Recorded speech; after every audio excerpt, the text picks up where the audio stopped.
So, you're a Cleveland Browns fan. Just how big of a fan are you? Do you deserve a seat at the Dawgs Table? Well, you're here, aren't you? The best fans, the most patient fans in the league.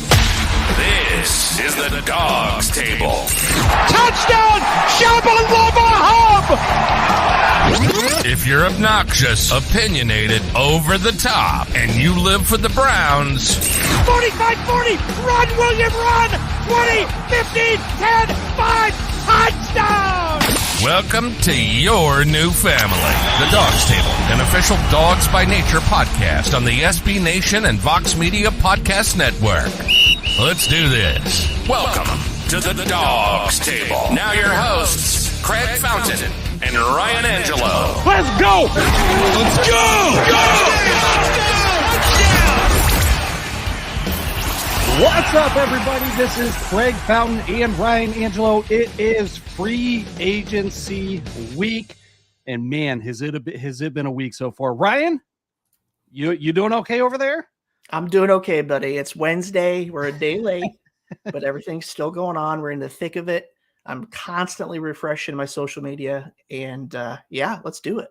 Yeah, absolutely. And we've had some ups and downs since the legal tampering period opened on Monday. Free agency technically opened today, this afternoon. So lots to go over. We have a special guest today, and we have Noah Weiskopf in the studio. How are you doing, Noah? I'm doing well. How are you guys? Outstanding. Thanks for asking. You've been a busy man. That phone's been ringing over on your end. For our listeners, go ahead and just give us, it's time to humble brag a little bit. Where do you come from in this space as a Browns fan and as an authority on the Browns and throughout this whole process? Yeah, so I cover the Browns for Browns Digest, which is through Sports Illustrated. And I do a lot of my reporting on Twitter at Browns with Noah, and then on Instagram as well with the same user. Yeah, absolutely. Go make sure you follow Noah on his social medias, and we'll let him give those to you once again before he exit the show. That phone is ringing, so he may have to pop out. So if he disappears, don't panic. You'll just have to put up with me and Ryan here for a few minutes. So Ryan, I'm just gonna go ahead and come out with it because I've been following you on social media, and I feel like you've been kind of on the ledge, and then we got to talk you off the ledge, and then you're back on the ledge. Lots of up and downs for you this roller coaster of a week. How do you feel about free agency so far? Give me your likes, your dislikes, and overall where you're at now. I don't know. I'm a fan first. Obviously, I've said that in some of the spaces that we've done this week, and I ride the flow. You know what I mean? I get high sometimes, I get low sometimes. I'm not afraid to put my feelings on social media. Like I'm a fan first. It is what it is. Right. But I feel good. I think that the Browns are addressing needs. I think that we're in a position now where we can fill some holes when needed, but I mean, they've hit the major areas in defensive tackle, and safety. I'm hoping that they may have another defensive tackle up their sleeve. But I mean, they couldn't have done much better than what they have. Everybody that they've brought in so far, including the defensive end from Houston, I'm gonna call him Double O because I can't pronounce his name, but he's an excellent player, and they're all three excellent players. So I don't think the Browns could have done worse than what they have so far. All right, let's start with the information. The Cleveland Browns that he's referring to, we have Ogbonya Okoronkwo. Did I get that right, Noah? Sounds right to me. Yeah. I mean, we're gonna call him Double O. Yeah. Some people it's come off the tip of their tongue way too smooth, if you ask me. He is an outstanding edge that I think we got a fabulous value on. We have Dalvin Tomlinson at defensive tackle. That news came over just the other night, and we've re-signed a few of our own. We got Ethan Pocha coming back, Sione Taki, and another one today. Not long before the show, we have safety Juan Thornhill. Noah, give us your thoughts on our free agent acquisitions thus far. Yeah, I think it's important to look that they didn't overpay for anyone, right? They were interested in Javon Hargrave, and they were interested in Draymond Jones as well. They actually ended up offering Jones more money annually than the Seahawks did, but the contract, it was front loaded and he liked that a little bit better for Seattle. So he ended up there, but they were in it on all of these big time players right until the last minute.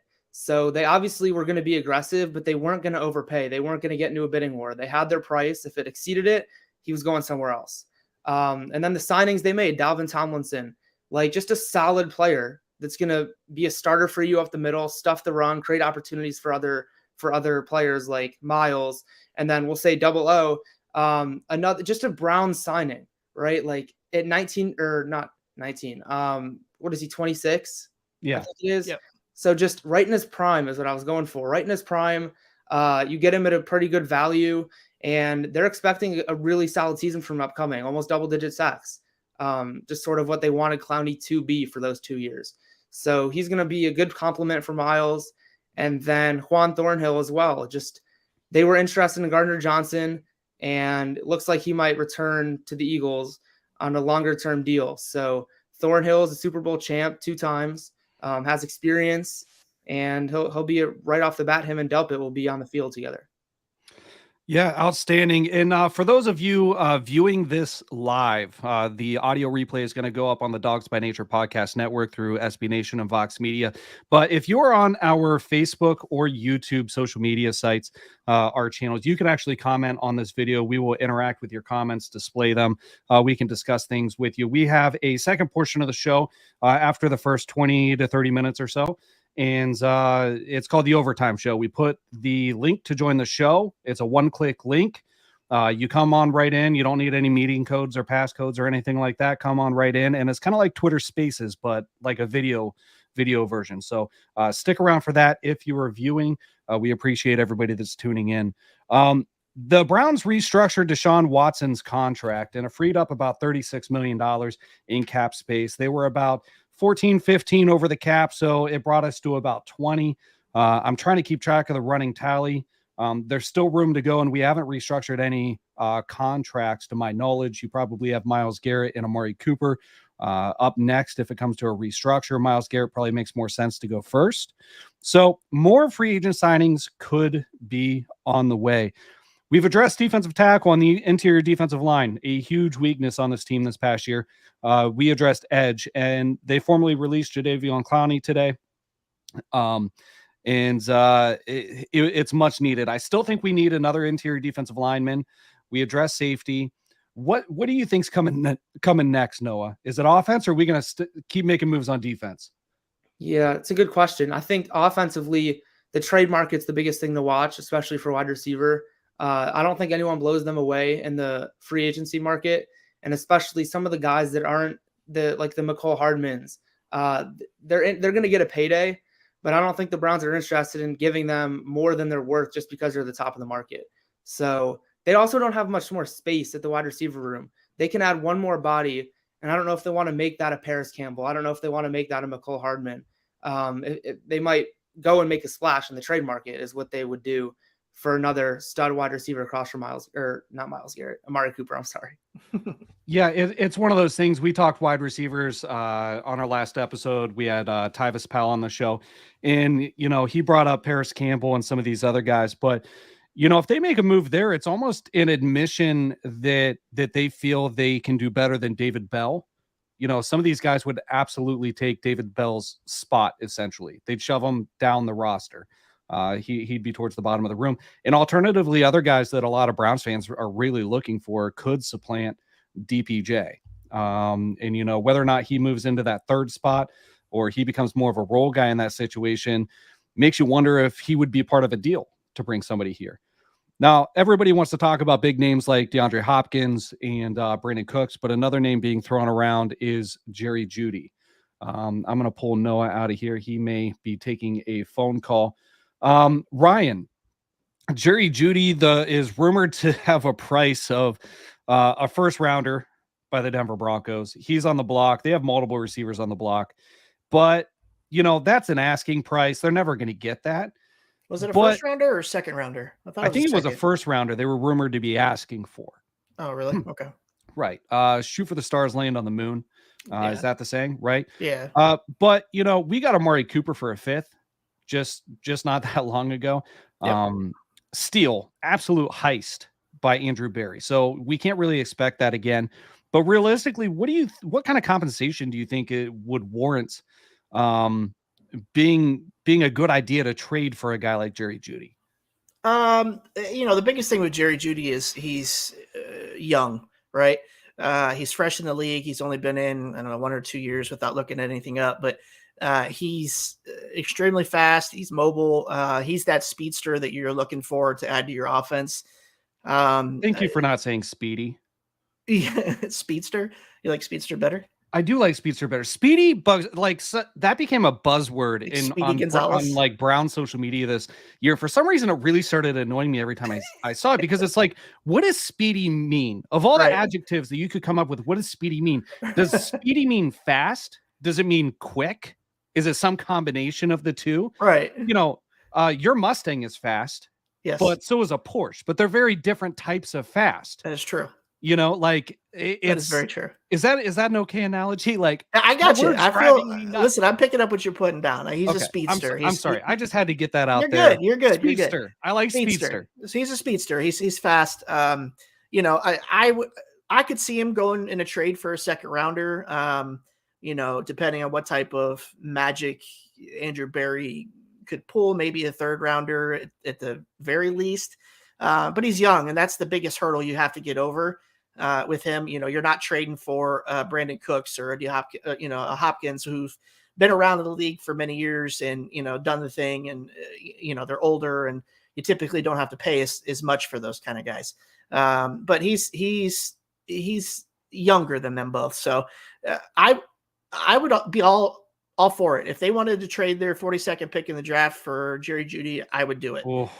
I really would, because they're addressing the needs that they have. And right now you're hoping that they're going to draft for depth, right? I hate drafting for need. And we've said that Andrew Berry doesn't like to draft for need. He doesn't want to have to draft starters in the draft. So if you could bring a guy in that, is going to play that position and play it well, it's not necessarily a risk compared to drafting a receiver at 42. You don't know what you're getting. He was great in college, but does it happen in the NFL? And we're kind of seeing that with David Bell this year or last year. He didn't really translate the way that they were hoping he was going to, and it may take him a couple more years in the league to do that. So I don't think that they're willing to wait on his development at this point. And I think that's why they're getting linked to some of these players that are, maybe available via trade.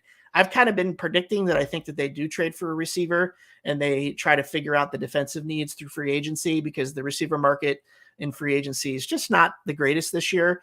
There's some good guys in there, but I don't think there's guys in there that are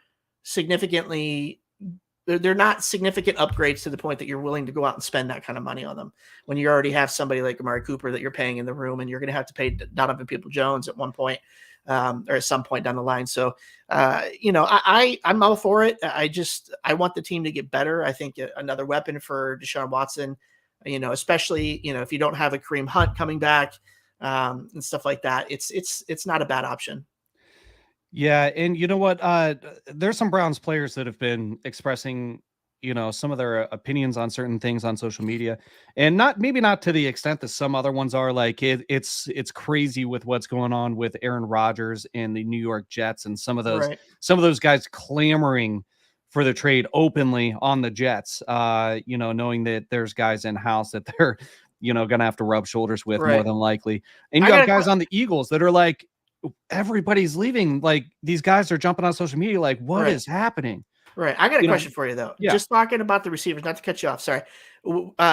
Jared Mueller, our boss, essentially, he had posted something on Twitter recently that I thought was interesting. It was regarding Jerry Jeudy, and he was running a poll to see if you had to trade Delpit and a 3rd round pick for Jerry Jeudy, would you do it? No.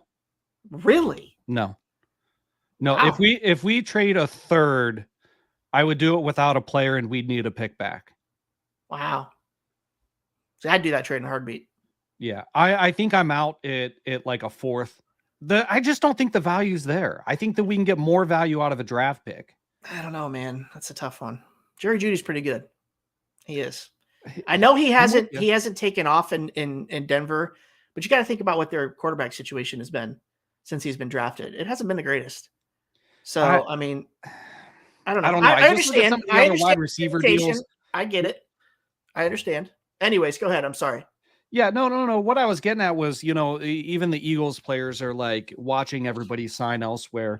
A lot of defensive players, especially, and they're like, "Man, what's going on?" Right. JOK is openly campaigning for an Anthony Walker re-signing, which I think is a phenomenal idea. We'll Right. start with that one. I mean, that's a no-brainer, right? Yeah, I would be surprised if they don't bring Walker back. I think he was extremely good for the team, and he was having an amazing year last year before he had the injury. So, Yeah, and you got Taki coming back from injury. All right, they signed him. I think it was like a $2.5 million deal.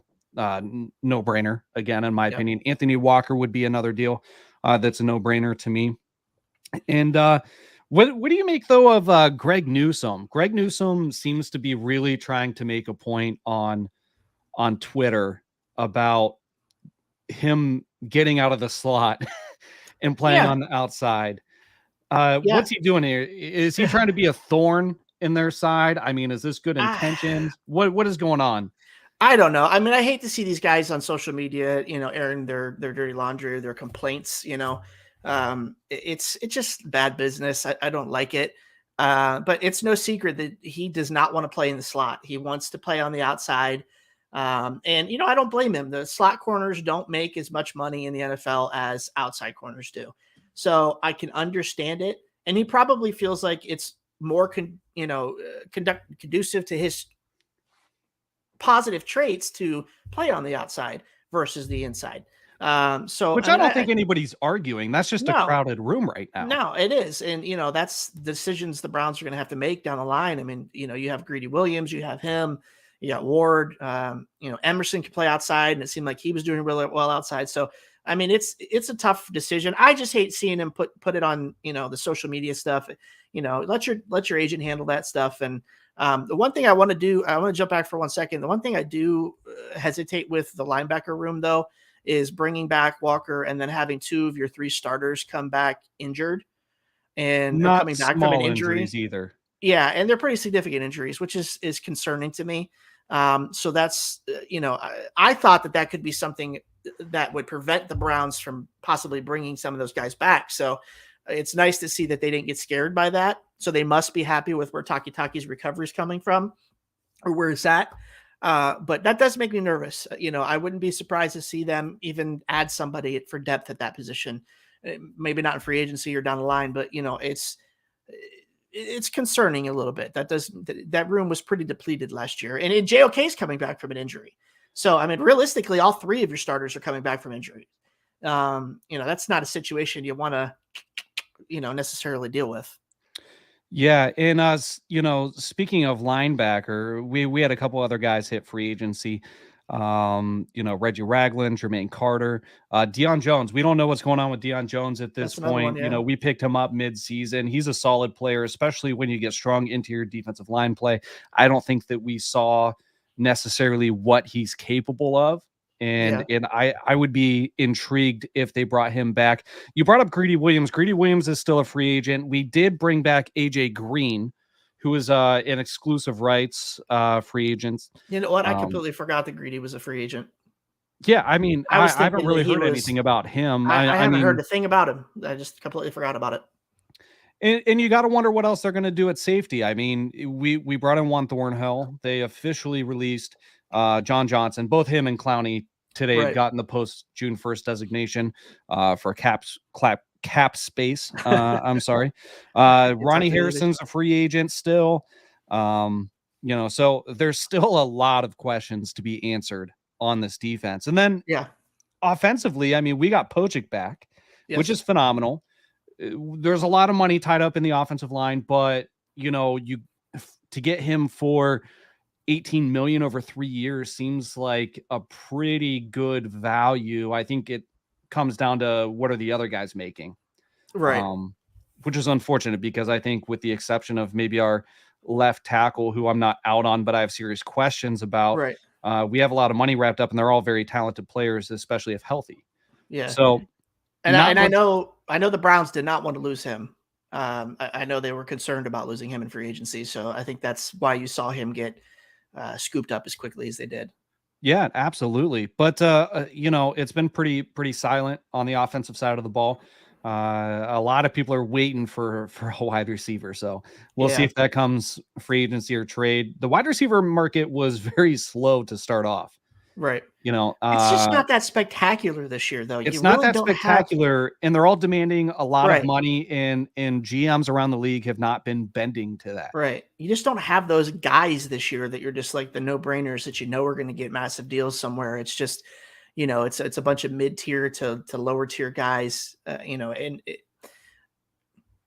and teams aren't necessarily hurting for a receiver. Why go out and pay somebody $15 million or overpay somebody $15 million who's a role player that you don't even know what you're going to get when you get him? You know what I mean? So I get it.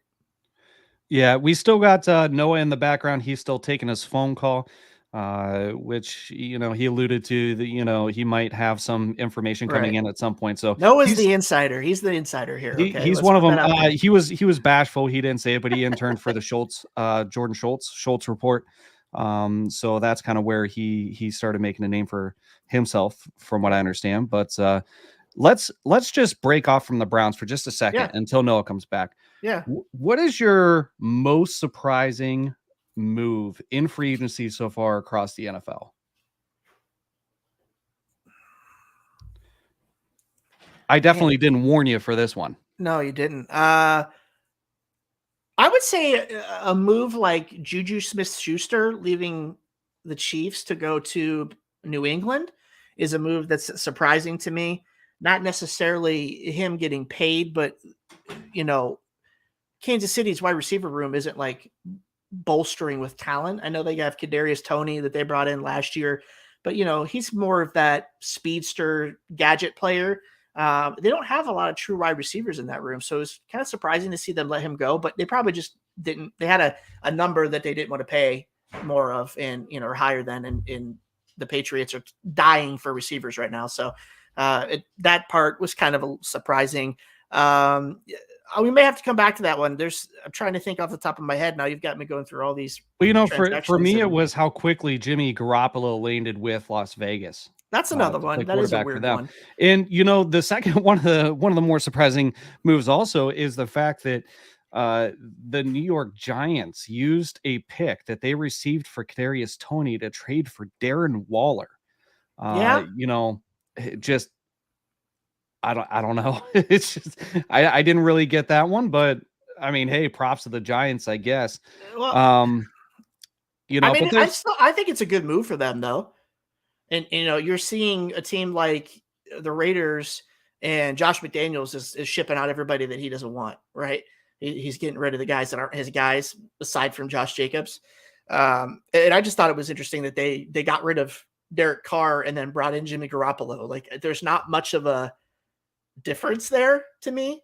So, like, that was interesting. Baker to Tampa actually was another one. Wasn't super surprising, and somebody just brought that up in our comments. That's why I'm coming up with this one. But that was a surprising, but it wasn't super surprising because actually Tampa has been mentioned a few times in connection to Baker. And with Tom Brady, retiring, they are obviously, grasping at straws at this point. And so, am I surprised that they pulled Baker in? Yeah, a little bit. But he's pretty much one of the only few that have been full-time starters that were on the market, so are you going to bring in a guy like Jacoby Brissett, who's been a career backup, and take a chance on him? Or are you going to bring in somebody like, Baker, who showed he's done good things in Cleveland, and he also did some good things down with the Rams?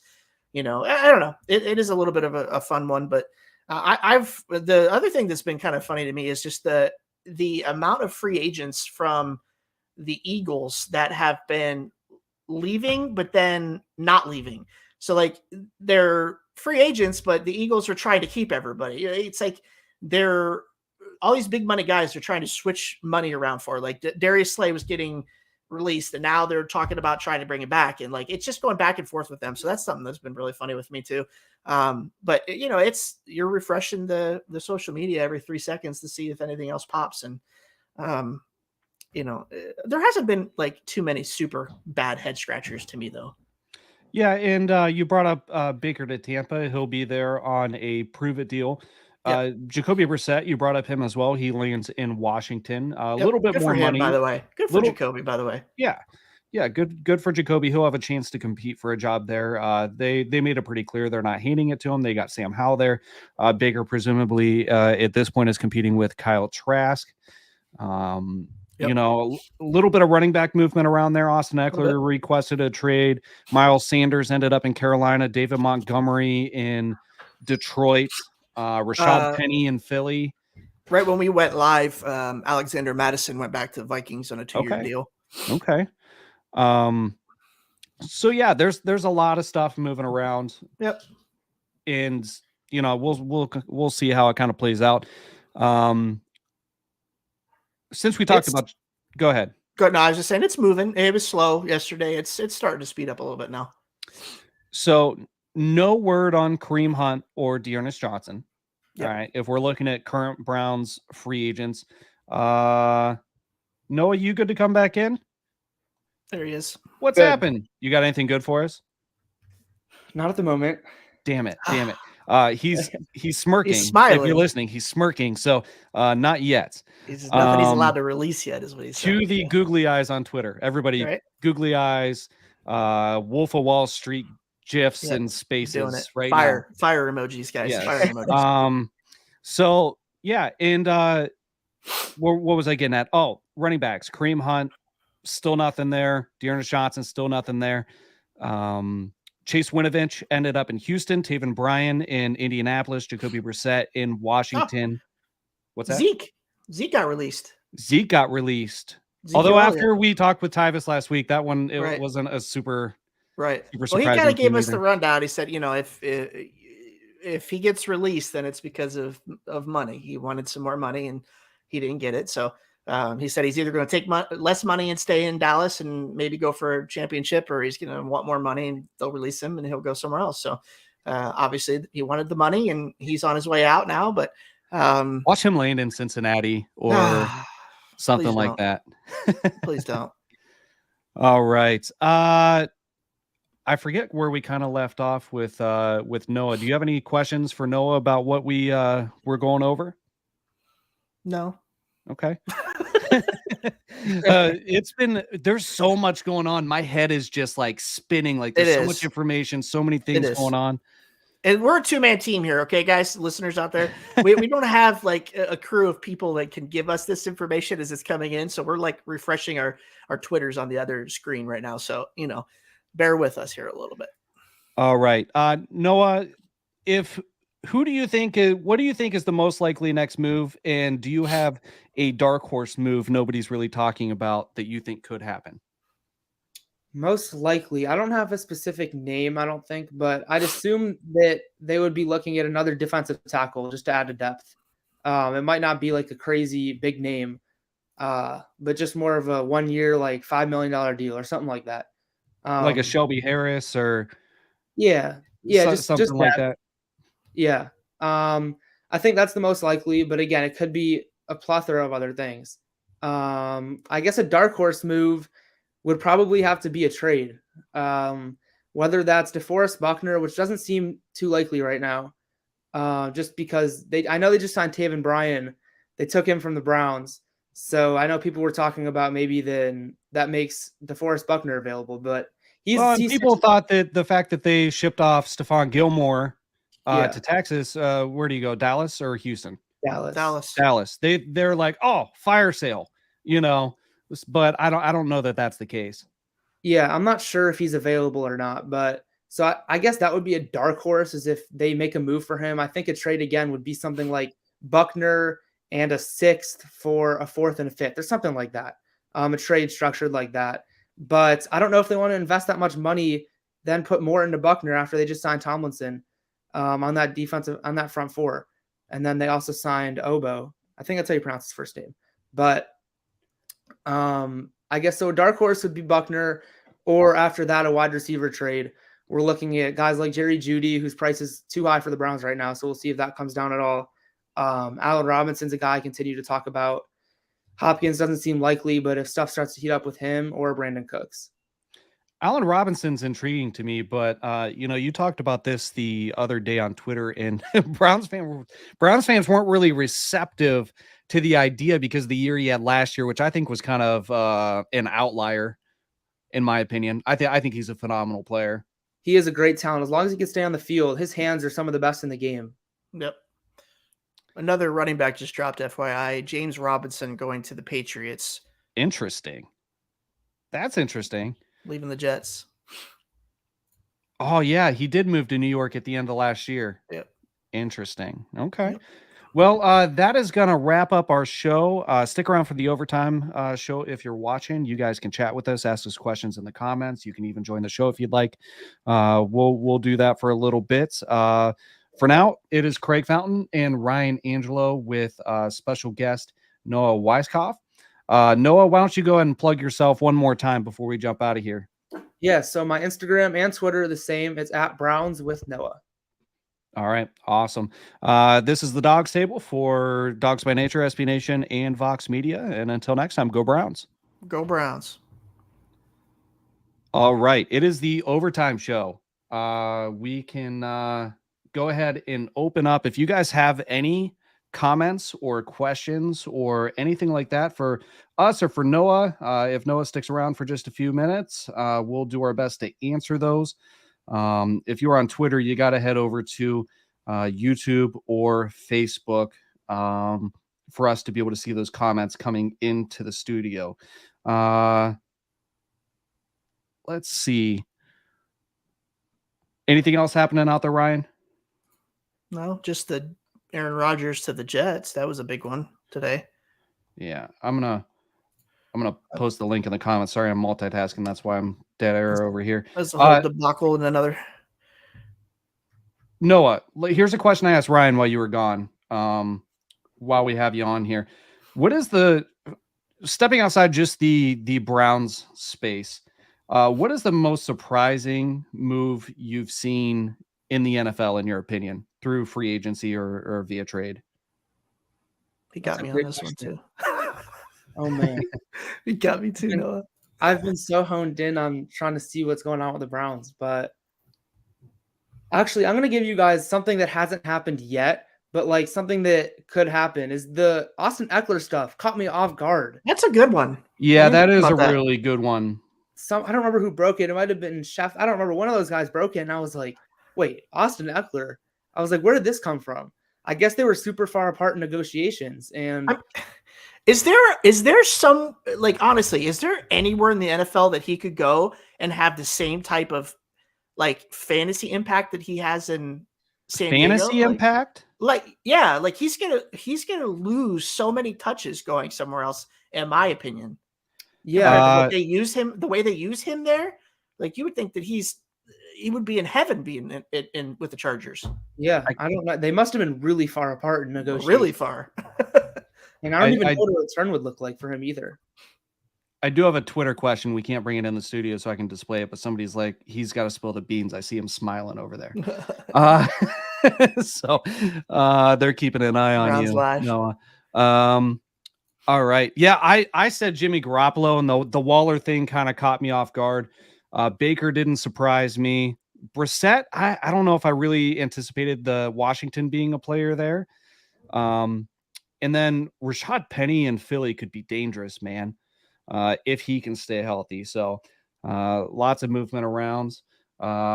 Jeremy says, howdy from Alaska. What's happening, Jeremy? We got Rich. Hello, Jeremy. Rich, thanks for tuning in. Justin. D, welcome back. We haven't seen you in a few weeks. Welcome back, back, I'm a little worried about Norman. We haven't seen Uh-oh. Norman in a while. I think he had surgery today. All right. Rich wants to know, how about all the Lamar Jackson drama? What's going to happen? And then we got more questions rolling in after that. You know, it's getting kind of spicy, I think, in Baltimore. Noah, what do you think is going to happen here? I mean, I feel like ultimately he's going to end up back there regardless, one way or the other. I think the Ravens are their front office is one of the best in all of sports. And the way they're handling this is really smart.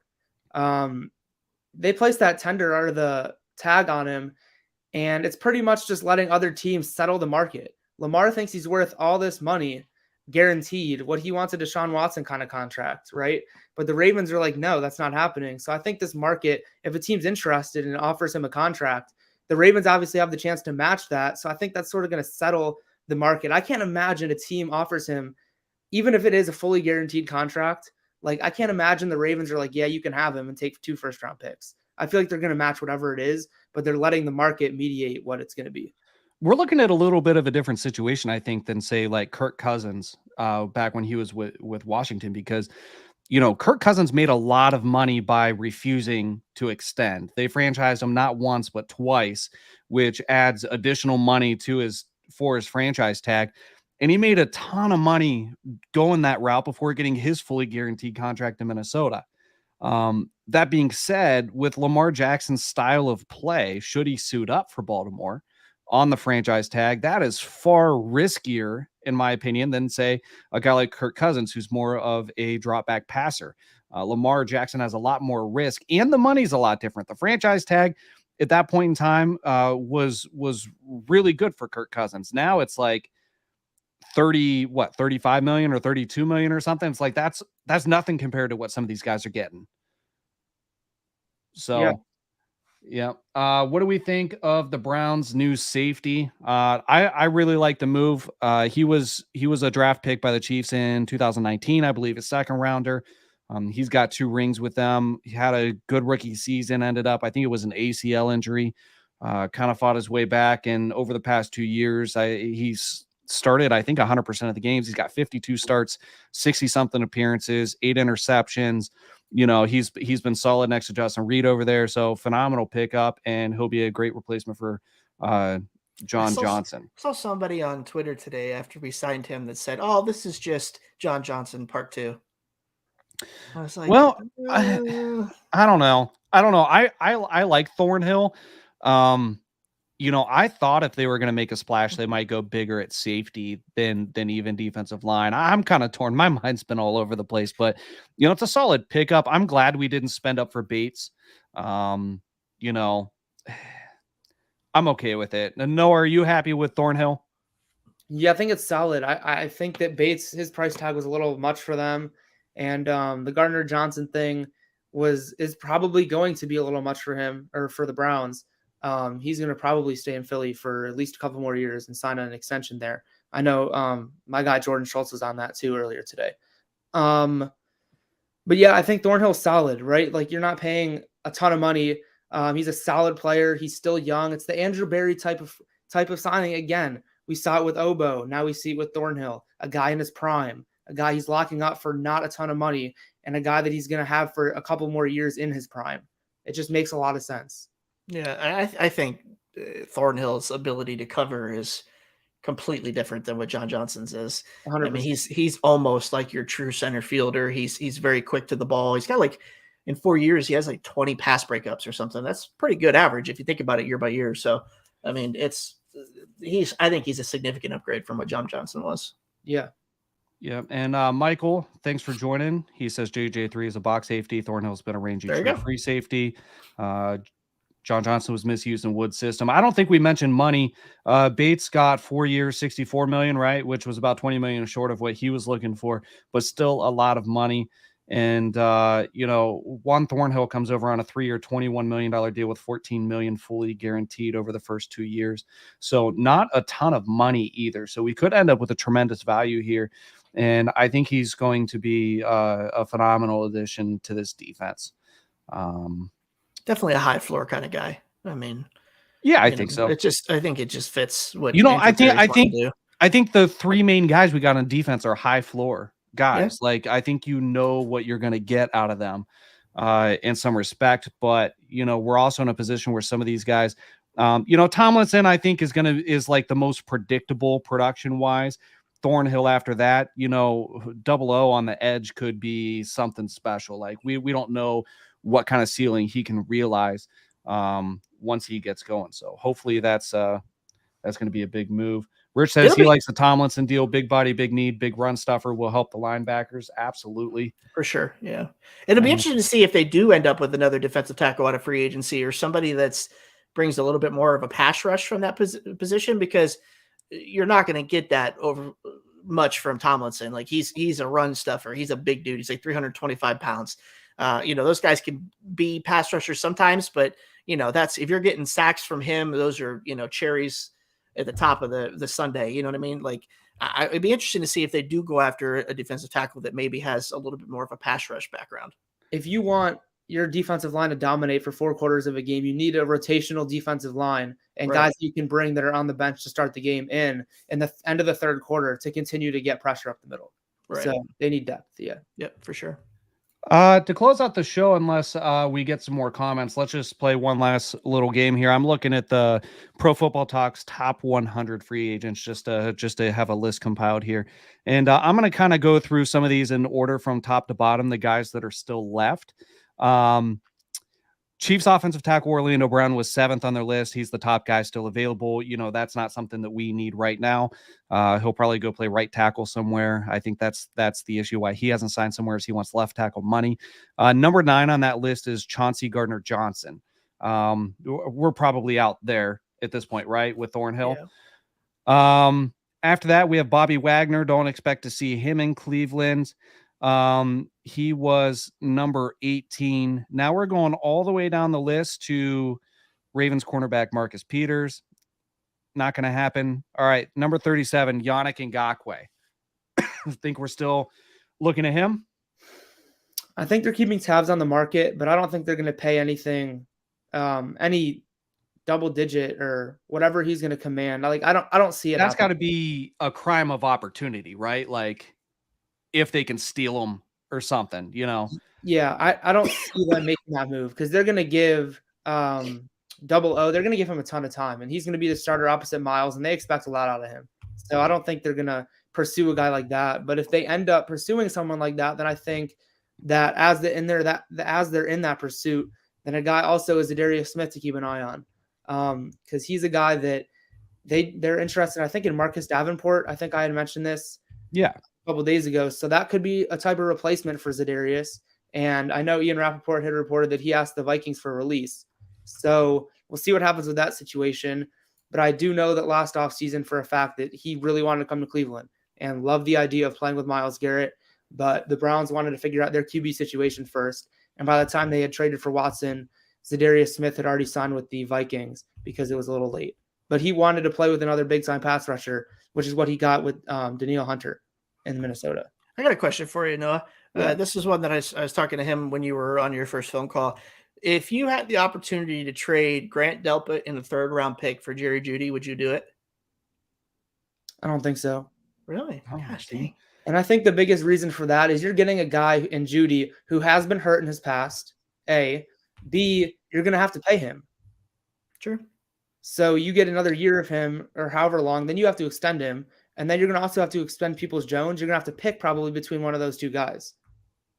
That's a good point. Absolutely. Next on the list was 39, offensive guard Evan Brown. We're good there unless they're looking for depth. 41 and 46. Next 2 guys are tight ends. And I wouldn't be, personally, for me, a dark horse move at the Browns would be tight end. I don't know if it would be at this magnitude, but Dalton Schultz is at 41. Mike Gesicki is at 46. Do you see them having any interesting guys that are at their level?